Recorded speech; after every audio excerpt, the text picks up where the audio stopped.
ẹ̀yin tèmi ó tún ti gbẹnu tán báyìí o Bukky Jesse ti jáde o lórí ọ̀rọ̀ Ìyábọ̀ Òjó àti òkú Mohbad. Ó ní ó fẹ́ fi òkú Mohbad sẹ́ẹ̀tì Naira Marley up ni o. Ó ṣàtútù àwọn oríṣiríṣi ọ̀pọ̀lọpọ̀ àṣírí kan then wọ́n tún wá sọ̀rọ̀ nípa Pella àti Jarvis lórí accident tó ní pé kò mọ iyì ìtọ́lọ́hún fún. Tó bá mọ iyì ìtọ́lọ́hún fún ni kò ní wúrú wà báyìí. Ẹ wo ọ̀pọ̀lọpọ̀ àṣírí tún lórí fọ́nrán yìí. Ẹ wá nǹkan fìdílé nǹkan. Bóyá o máa get popcorn ni, just go and get your popcorn. Please don't forget to subscribe, like and share. This is Crossblog XTV. Wọ́n lọ ṣe interview. Ìwọ wá sọ fún wọn pé ìwọ ò jẹ́ déètì Ìyábọ̀ àbórí ẹ̀ burú ni. Ó ti gbàgbé máa lọ bá yín wá fídíò yẹn. Tó yẹ kó bàtọ́ yín interview ṣẹ̀pẹ̀tẹ́rì ìgbà yẹn. Ó ní kó máa bóun dúpẹ́ lọ́wọ́ Múkàrè. Ipe ìgbà tí ọkọ òun tó lé òun síta pẹ̀lú àwọn ọmọ méjì. Ó ní tí ò bá ṣe pé òun déètì Múkàrè ìgbà yẹn ni. Ó ní Múkàrè ló bá òun tó àwọn ọmọ yẹn.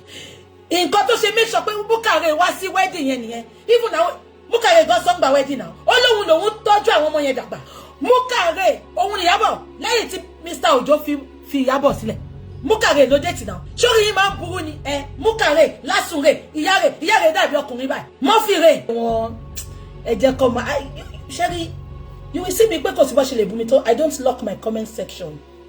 I am not a coward. I am Fọmilájẹ́.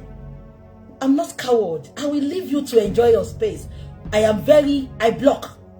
But pé kí wá lock comment section pé lórí ẹ̀ ń bú mi, I don't do it. But I block. Yeah? So, ẹ jẹ́ kí n máa sọ̀rọ̀ mi lọ 1 minute.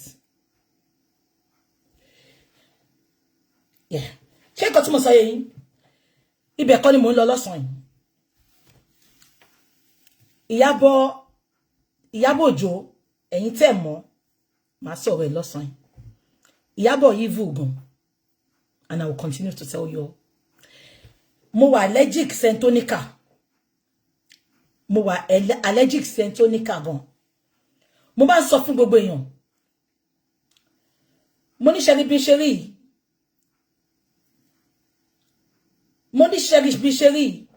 Mo máa ń búyàn gan. I know they are distractors, don't worry. Mo ní mo máa ń búyàn gan, but mo kì í ṣèkà. Ẹ lọ wo gbogbo antecedent mi lórí social media. Mo máa ń búyàn gan. Màá tú àṣírí ẹ. I don't support nonsense. I don't support rubbish. Tó bá ṣe nǹkan tí ò dá, màá yẹ̀yẹ́. I call a spade without mincing my words. But mo kì í ṣèkà. Má sọ kíní kan. Ìjọ tí bá ti sọ pé mo fẹ́ ṣèkà. Ìjọ ẹni kọ́ ló mú ẹ̀mí mi lọ. Mélòó ni yín ló lè sọ? Ìjọ tí bá ti sọ pé mo fẹ́ ṣe ìkà fún ọmọlàkejì mi. Ìjọ yẹn ni kí n dágbére fáyé. But tí pé kí n má bú yín yẹn, má bú yín to stupor.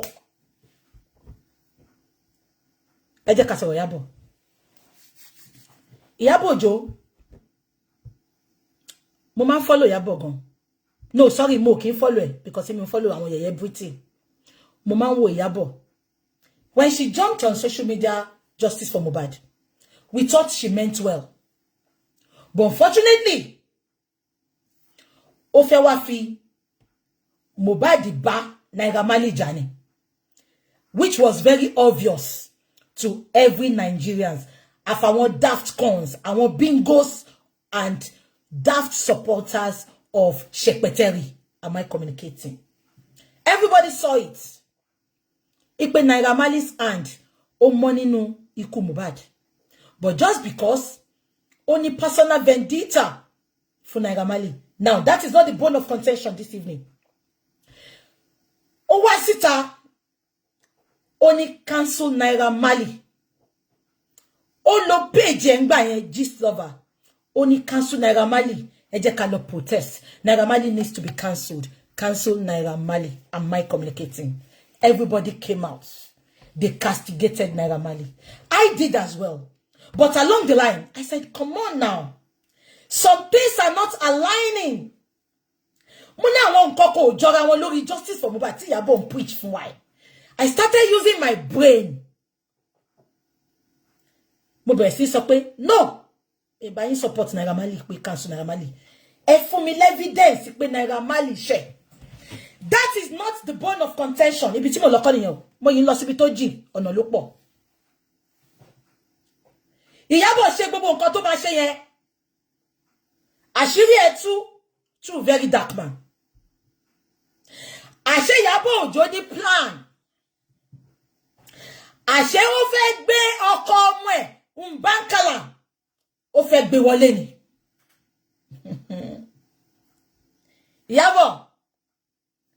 Ìyábọ̀, ẹ bá mi tag ẹ. Ẹ bá mi tag Ṣẹpẹtẹ́rì. Abẹ́ gbọ́ mi. Ìyábọ̀, báwo ló ṣe ń sùn lálẹ́? The fact pé o rántí pé o mú èèyàn kan wálẹ̀. O dẹ̀ raise tiẹ̀ sókè. Ìyábọ̀, make it make sense, please. Ṣé bẹ̀rẹ̀ ò fàjà? How do you feel when you come out to promote Mbankala, ọkọ ọmọ ẹ, tó dẹ̀ ń sùn tó ń jí pé mo dẹ̀ ní kó cancel ọmọ kan? Ẹ gbọ́ mi ṣá.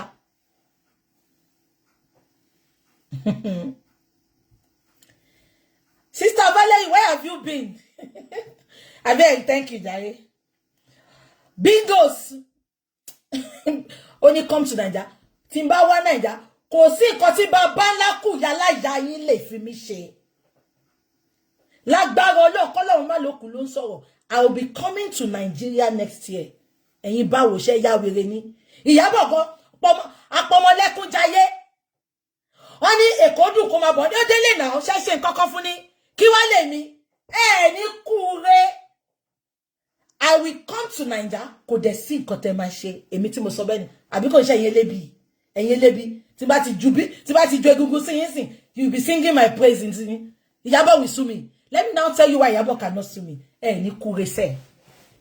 Ìyábọ̀ came out to make a video for me first. She mentioned my name. Nǹkan tó ti mú Ìyábọ̀ olórí burúkú táyé ẹ̀ máa bàjẹ́. Tó ti ṣe video fún mi. I have every right to make a video. Adé mọ̀ nǹkankan, you are dumb. Òpònú ni ẹ ní common sense. Ẹni mi tí mo dárúkọ Ìyábọ̀ tí mo pè ní nickname. Ẹ rò bí mo stupid ni, not only Ìyábọ̀. Àní kan lọ dá, ẹ jẹ́ kan lọ dá kíni wọ́n jọ ẹ ní kúre.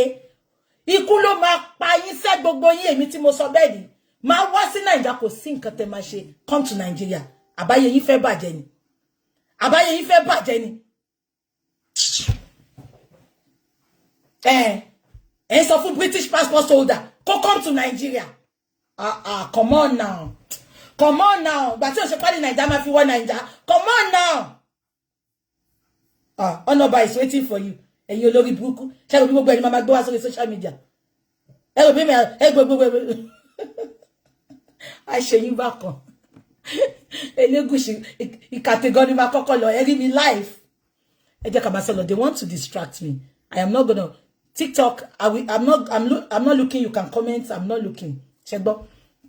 Ẹ jẹ́ ká máa sọ̀rọ̀. Now, bone of contention kọ́ nìyẹn o. Ṣé gbọ́ mi. Ẹ jẹ́ kí máa sọ nǹkan tí mo sọ lọ. Ìyábọ̀ gbé ọkọ ọmọ ẹ̀ wá. Ṣé gbọ́. Ó feel pé no, I'm on TikTok. Yeah.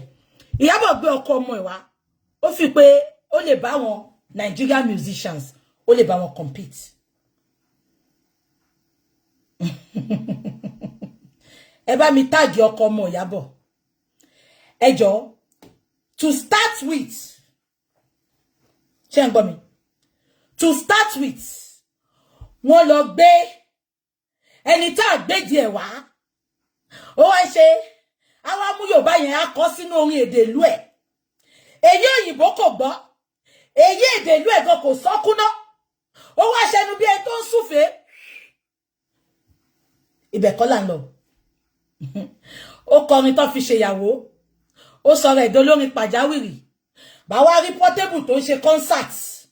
Bá wá fi Portable sílẹ̀. Bá wá wo orin wèrè kan tí ò nítumọ̀. Ẹ sọ fún mi now, make it make sense. Let's appreciate our own. Yeah, I'm on my second page. Sorry, second page mi mo wà. Wọ́n ti ban mi lórí first page. Abẹ́ gbọ́ mi ni. Now, ẹ jẹ́ ká máa sọ lọ. Wọ́n wá ní ó ṣe concert lánàá. Ẹ rí tí wọ́n lè show concert yẹn ni. Tí Burna Boy bá lọ concert, wọ́n máa show gbogbo crowd fún wa.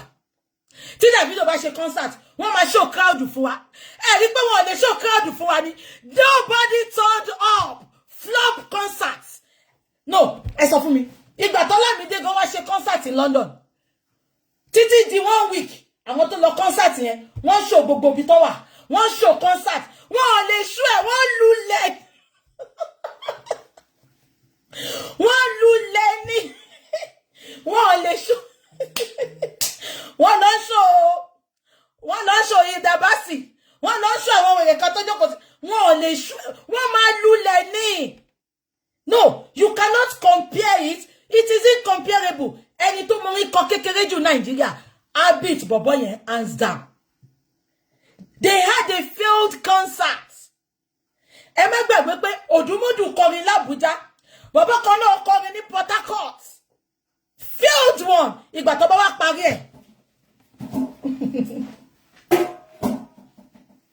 Mbakala you need to sack your managers your team you need to sack them gbèrè wá wọṣọ owó ẹyọ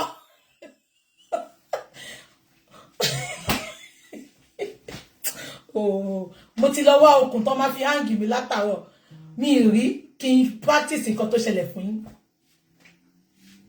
You know what? When you want to prove a point, when you think I'm going to show them, you will now look like a fool. O2 go. O2 don't let me they shut down. O2 Burna Boy shut down. Wimbledon Burna Boy shut down. Wimbledon Whiskey this shut down. Wọ́n fọ́n yà ti lùgbé wá wálé. Wèrè dàbí Judas Iscariot tó bọ̀ látọ̀run. Oh, ṣá mi fi color green pa wá ṣá. Kabala, ka ṣá wá lè sọ pé like Nigeria. Oh, ego, ṣé Death by Hanging ló ṣe fún ni. Wọ́n wá gbé wèrè, wọ́n wá fokùn fa wèrè. Mo ní láìsí lótù, ní Lakwebish. Ní Lakwebish.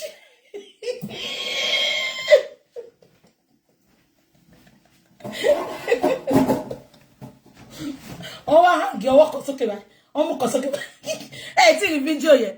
Ẹ lọ wò mo kí I don't post such. Ẹ ti rí fídíò yẹn. Oh. Ta ló gbé fídíò yẹn o. Ẹ lọ wo ọ̀dọ̀ Today Not. Ẹ rí fídíò yẹn ṣá. Ẹ mọ̀ kó fẹ́ kó ti wò pé máa shock wọn lẹ́ni. They will see something to talk about. Ọba Mobile. Láyọ̀, ẹ lọ wo lọ́dọ̀ Láyọ̀ stubborn. Ẹ gbọ́ mi. Ẹ gbọ́ mi. Mo bọ̀. Mo ń bọ̀. Wọ́n wá mú ọwọ́ méjèèjì wọ́n wá ń jẹ sókè báyìí. Olóṣì, ṣòkòtò wèrè òdélẹ̀.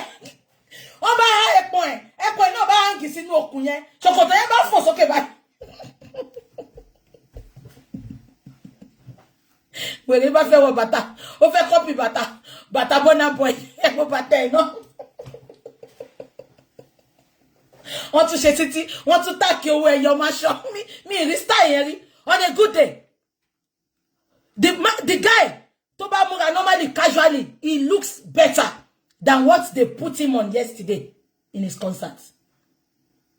Ko make any meaning. He's giving Omitogun. In Kotowe, he's giving Omitogun. Emo Abidjan. Hajo. Emo tajo ba fe lọ sí Kòtò Ayé. Hajo. He's giving Hajo Abidjan.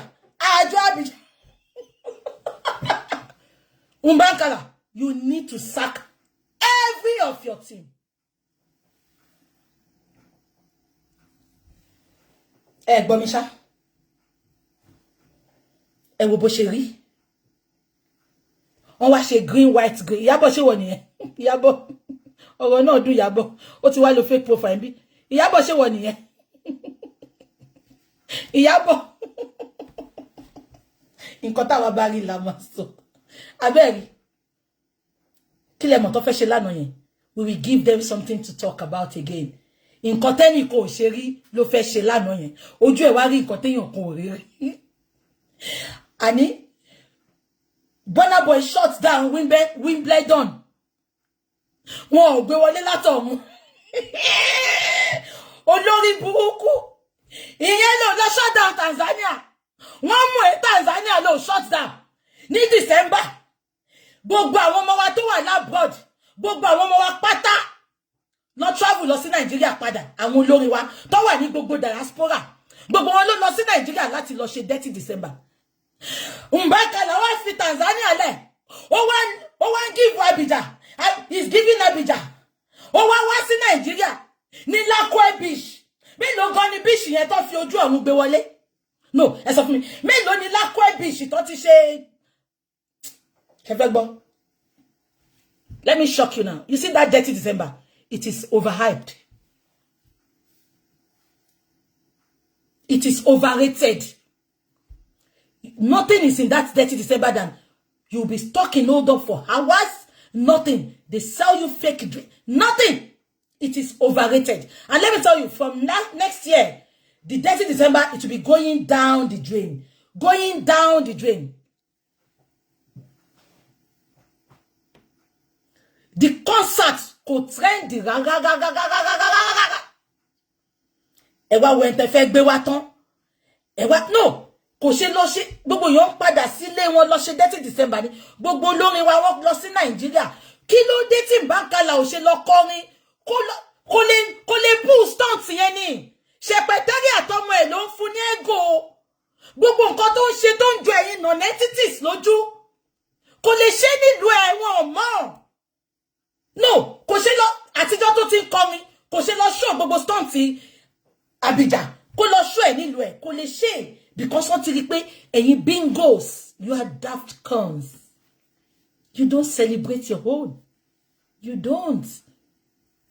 You don't. Only thing nǹkan bá ti ń pọ̀ lápọ̀jù ó máa ń yá ni. Nǹkan tó fẹ́ ṣe lánàá, they want to trend, want trendless. Everybody, even Shepetéri's fans, they were laughing. Kini gbogbo nonsense. Is this not too much for Lakwe Beach concerts? It looks so tacky, so trashy, so local. Jesus. Komada komo moko ko wa shodun leko. What is that for? Ewa wo Shepeteri no. Shepeteri. Only one queen of Nollywood. Let me tell you what is happening. Tomba fẹ́ ṣe pepper dem. Eri wọn níbẹ̀. Tóyìn Àìmàkò nìkan ni mo rí níbẹ̀ nínú àwọn artist lánàá. Wọ́n lè lọ because wọ́n wò pé kíni wèrè fẹ́ kọ. Then you cannot see them there. I will tell you for free. Ẹ má jẹ́ ká máa tàn ra wa. They will not go because nǹkan tí bàbá yìí ń kọ ní meaning. Ìtòrí ẹ̀ ló ṣe máa ń fi Yorùbá sí. Gbomisha, our mate couldn't go because kino fe lo kombe. Oh, Ayomi ti de. Oh, lo. Awa washo biti Michael Jackson. Awa washo biti Professor Pella. Hey, wallo. Emi challenge yin se, Iwo Road challenge. Ẹ fún mi níbi tí crowd ti pọ̀. Tí Burna Boy bá ṣe concert, kò ṣe Burna Boy ló máa ń fún wa o. Because everybody is competing. On máa show gbogbo àwọn tó tanná tán lo phone wọn fi record. On máa show gbogbo wọn, a máa rí gbogbo crowd yẹn. Ẹ̀yin fún mi níbi tán ti show crowd. Ipa wọn yàn turn up fún Mbakala. Wàláhì mi gan share. Ẹ lè rí. That is not the bone of contention. Now, ẹ bá mi pè Yábọ̀. Nǹkan tí mo ẹ bá mi pè Mukare very ugly orí ẹ dàbí àmàlà tó rororo tí ò jiná tó ta kókó ẹ bá mi pè Mukare onírú ayé ó ṣẹnu pẹ́tẹ́pẹ́tẹ́ bí gbàrú ẹ bá mi pè Mukare ex Ìyábọ̀ ni lẹ́yìn tí Mr. Ojo já Ìyábọ̀ sílẹ̀ Mukare ló gorí àkàbà yẹn Mukare ló parí iṣẹ́ yẹn òun ló jẹṣẹ́ yẹn ẹ bá ń pè Mukare mo gbọ́ pé wọ́n ṣe interview kan ó sọ pé wà tí Shepeteri date sórí ẹ burú ni Mukare sórí ẹ burú ni ibo ló ti fẹ́ sọ ọ̀nà ní crowd tẹ́ bá rí any crowd here ni I have people that went in ní Èkó yẹn. Me kò fẹ́ gbé videos because if you notice me, I hate putting such videos on my wall. Ṣé nǹkan tí mo sọ yé yín? Tó bá show any video fún yín, AI ni. En tó lọ gangan ló fẹ́ mi ní full gist. Only BJ, put it on your wall. Money, I don't put such. Only it was a flopped concert. I don't have time for that. Now, eba mi pe Mukare. Mukare! Abajo lare. Abajo. Ẹ̀yin Indomie noodles generation, ẹ lè má mọ̀ Mukare. Ẹ̀yin 50-50 bí èmi, ẹ bá mi rántí. Mukare. Bàbá rẹ̀. Ìyá rẹ̀. Ẹ̀gbọ́n rẹ̀. Àbúrò rẹ̀. Ṣé rántí? Mọ́mì Mukare wọ́n fẹ́ jọkùnrin báyìí. Asao now. Mukare. Ìwọ wá lọ ṣe interview. Ìwọ wá sọ fún wọn pé ìwọ ò dé date Ìyábọ̀ àbórí ẹ burú ni. Ó ti gbàgbé má lọ bá yín wá fídíò yẹn. Tó yẹ kó bá tó interview ṣẹpẹtẹrì ńgbà yẹn. Ó ní kó máa bóun dúpẹ́ lọ́wọ́ Mukare. Ipe ìgbà tí ọkọ òun tó lé òun síta pẹ̀lú àwọn ọmọ méjì. Ó ní tí ò bá ṣe pé òun date Mukare ńgbà yẹn ni. Ó ní Mukare ló bá òun tó àwọn ọmọ yẹn. Nǹkan tó ṣe make sure pé Mukare wá sí wedding yẹn nìyẹn. Even now Mukare gan sọ gba wedding now. Ó lóun tọ́jú àwọn ọmọ yẹn dàgbà. Mukare òun ni Ìyábọ̀ lẹ́yìn tí Mr. Ojo fi Ìyábọ̀ sílẹ̀. Mukare ló date now. Sórí yín máa ń burú ni Mukare lásùnre ìyá rẹ̀ dàbí ọkùnrin báyìí. Mọ́fì rẹ̀ àdà fún yín. Èyí wù mí rẹ̀ bàbá rẹ̀ nìyẹn. Mukare wá lọ sí public TV station. Asao now Mukare tí gbogbo wa mọ̀. Ìwọ ló mú Ìyábọ̀ wọ tíátà now. Ó ló mú wọ tíátà kó lè má bá oúnjẹ fi feed àwọn ọmọ ẹ̀. Ó dẹ̀ wá bọ́tẹ̀ dẹ̀ wá ń parọ́ lábẹ́ ẹ̀ṣẹ́ yóò lórí burúkú ni. Tẹ máa parọ́ òfò. Ìyẹn ni mo fẹ́ kọ́kọ́ sọ fún ẹ Mukare. Yé parọ́. Àwa tá mọ̀ ẹ́. Kò sẹ́ńtó súnmọ́ ṣẹpẹ̀tẹ́rì táyé òpolúkú muṣu náà. Mà wọ́n Mukare ń pa ẹ̀. Fíìmù wọn máa ń tàbí wèrè. Ọkọ̀ go down the drain. Ọlọ́run àforíjòkú o. Ẹ bá mi mú yẹn sẹ́gbẹ̀ kan. Now. Kí la tún fẹ́ sọ? Mo tún rántí nǹkan kan. Ó ní kí n sọ̀rọ̀ Pella. Tí gbogbo yín bá rántí dáadáa pé mo kì í ṣe Pella. Ṣé mo why? Because Nigerians we celebrate nonsense.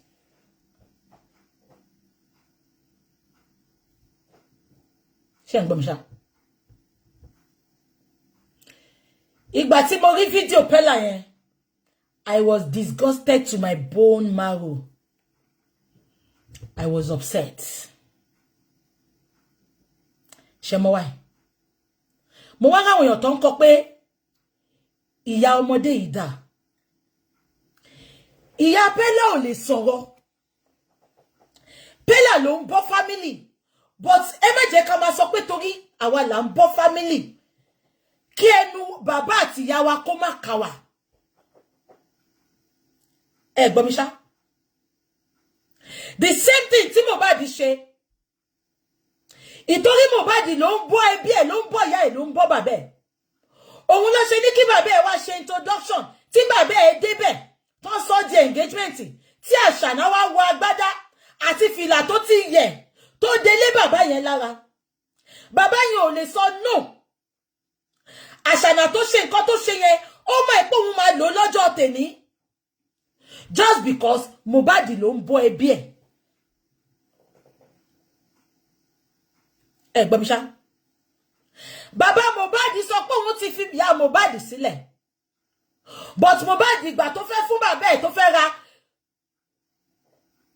tíẹ̀dà. Ẹ mà wọ́n típà onígi yẹn. Wẹ́rẹ́ ní ṣe Olúwa. Ìgbà tó fẹ́ ra fún bàbá ẹ̀. The fact pé bàbá ẹ̀ ò bá yẹ ẹ̀ ṣe mọ́. Bàbá ẹ̀ ti fẹ́ yàwó méjì lẹ́yìn ìyá ẹ̀. Condition ni Mohbad fún bàbá ẹ̀. Ó ní kó lọ máa jẹ iṣẹ́ ìyá òun padà. Ó ní kó lọ máa fẹ́ ìyá òun padà káwọn tó lè ra jẹ́gẹ́jẹ́gẹ́ mọ́tò yẹn fún. Ṣé ń gbọ́ mi ṣá? ìyá Bella ò lè sọ̀rọ̀ púpọ̀ because tó bá sọ̀rọ̀ jù báwo ni Bella ṣe máa ra mọ́tò fún. Ọlọ́run á bá mi fọ̀run kẹ́yà rẹ̀ mi àti bàbá jèsè. Ìgbà tán tí ẹ gbàjẹ́ lọ́wọ́ ọmọ. That is the power of poverty. But kò tí wá ń ṣe gbogbo èèyàn ló ń ṣe. Àwọn kan máa dúró pé kàkà kí n gbàjẹ́ lọ́wọ́ ẹ tẹ́nu mi ò bá lè ka ẹ. F off. Ẹ gbọ́ mi ṣá.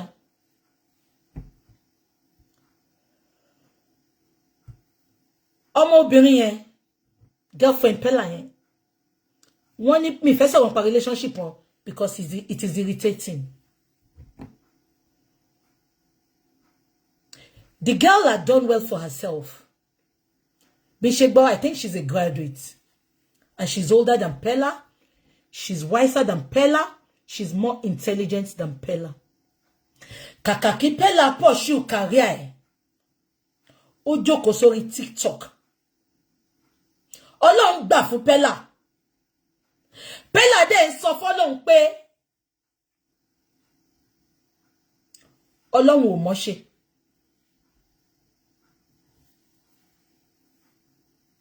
No, ẹ sọ fún mi. Ṣé Pella falling ni? No. Ṣé Pella ló mọ̀ stream jù ni? No. Ọlọ́run gbà fún Pella ni.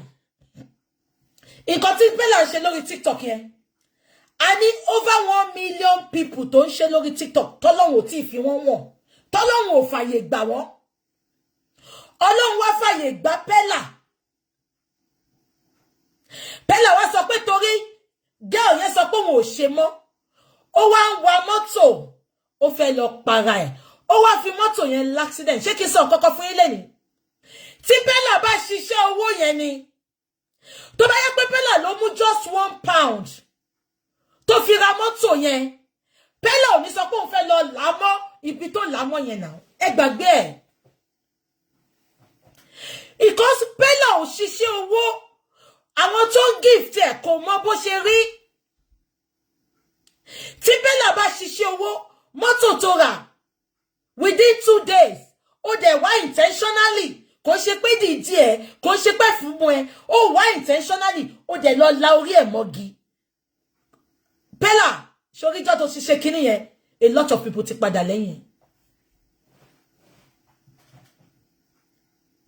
Ẹ lọ máa wà àwọn followers ẹ̀ láti sìn lọ. Because many people were very, very disappointed. A lot of people ti padà lẹ́yìn. Ọlọ́run ti gba fame yẹn lọ́wọ́ ẹ̀. Do you know 1 million billions of graduates? Do you know billions of people that are funnier than Pella? Exposed than Pella? They stream more than Pella. But Ọlọ́run ò fàyè gbà wọ́n. Ọlọ́run ò fi wọ́n wọ̀n. Ọlọ́run wá fi Pella wọ̀n. Pella wá wò pé nǹkan tó fẹ́ fi sọ fọ́lọ́run. Ó fẹ́ lọ para ẹ̀. No, make it make sense.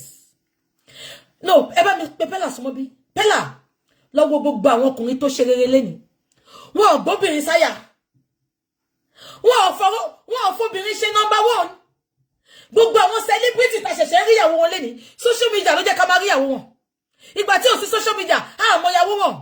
Ìyàwó wọn wà behind the scene. Àwọn ló ń fi orí jágbọ́n wá lẹ́ni. Pella, ó wá fẹ́ para ẹ̀. Ó lọ kàwé nítorí obìnrin kó improve ara ẹ̀. Ó ń bọ̀.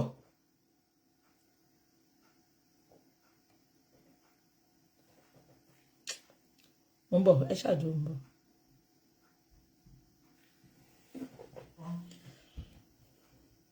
Ẹ gbọ́ mi. Ẹ gbọ́ mi ṣá. Ṣé Pella ti gbàgbé pọ́n sọ pé ẹni tó bá torí obìnrin kan kú, ẹgbẹgbẹ̀rún ẹ̀ ó máa tẹ̀ kọjá. Ká ní Pella kú ńjọ́ yẹn ni. Jarvis Adoko. Funeral Pella gan. Jarvis amọ́kùnrin mi lọ síbẹ̀. Àbí ẹ gbọ́ mi.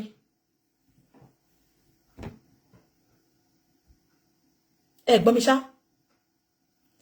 Pella wá sọ pé ìtorí obìnrin fi òun sílẹ̀ ó fẹ́ lọ para ẹ̀. Pella is a selfish boy. No, ẹ lọ wo gbogbo lórin tó fi obìnrin ṣáájú. Ikú tí Mohbad kú lẹ́ni kò bá má kú tí ò bá fi àṣànà ṣáájú. Am I communicating? No, ẹ lọ wo gbogbo àwọn Lámídé, gbogbo àwọn Kiss Daniel. Social media ló jẹ́ ká mọ̀ ìyàwó wọn. Wọ́n struggle láti dé èèyàn. Bella ṣó fẹ́ gbọ́. Tó bá dé èèyàn lẹ́ni tó ní nǹkan tó ní yẹn, ọmọ yẹn ò lè fẹ́. Ọmọ yẹn ò lè, you can not even see the connection. Ọmọ yẹn ní plan, kò sígbà tí ò ní fi Bella lẹ̀ ẹ gbàgbé ẹ̀. Bella, tó bá sáré tó dé èèyàn, ṣé peanut tó ń fún ẹ? Bella, ó fẹ́ para ẹ. Ó ń sọ fọ́lọ́run pé kò ṣe dáadáa tó nú ayé ẹ. Bella, I am disappointed in you. Ajé ò mọbi tó máa, ajé ò kí mọbi tó máa kó máa sọ̀kalẹ̀ sí. Tájé bá mọ̀ ni Bella, kò ń ṣe irú ọ̀dọ̀ ẹ ló jẹ́ kó sọ̀kalẹ̀ sí. Because a fi bí ṣolóore ni ẹ. Gbogbo ore tọ́lọ́run ti ṣe fún ẹ. Ó wá wò pé torí obìnrin ó fẹ́ lọ para ẹ. Make it make sense. Ó wá bọ́ta. Ó wá ní o sorry. Tó bá jẹ́ in a same country ni. Ṣé ń gbọ́ mi? Bella, wọ́n ti gba license ẹ̀. Kò tún súnmọ́ di mọ́tò mọ́. Bella ò tún súnmọ́ di mọ́tò mọ́. Tó bá jẹ́ pé same country ni. Òun kò ní lè dánwò ẹ̀ wò mí báyìí. Kò ní wa mọ́tò mọ́. A fi mọ́tò wíwà, a fi pàtàn ni. Ọmọ 20 years old.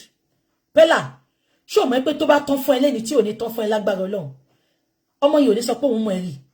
Bella, owó tó wà lọ́wọ́ ẹ lọ́kùnrin fi ń ṣọkọ ọmọge. Bella, tó bá tán lọ́wọ́ ẹ lẹ́ni. Bella, lọ tọrọ ìdáríjì ẹ̀ṣẹ̀ lọ́dọ̀ Ọlọ́run. Because we have billions of Nigerians. Don't deserve opportunity to Ọlọ́run fún yẹn. But Ọlọ́run yọ ẹ́ jáde nínú àwọn billions yẹn. Owó ẹ̀ ṣe láàánú, owó ẹ̀ ṣe lóore.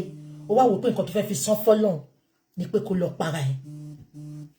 That is all I can say. I don't want to talk much because no matter what we say, àwọn parents Bella, àwọn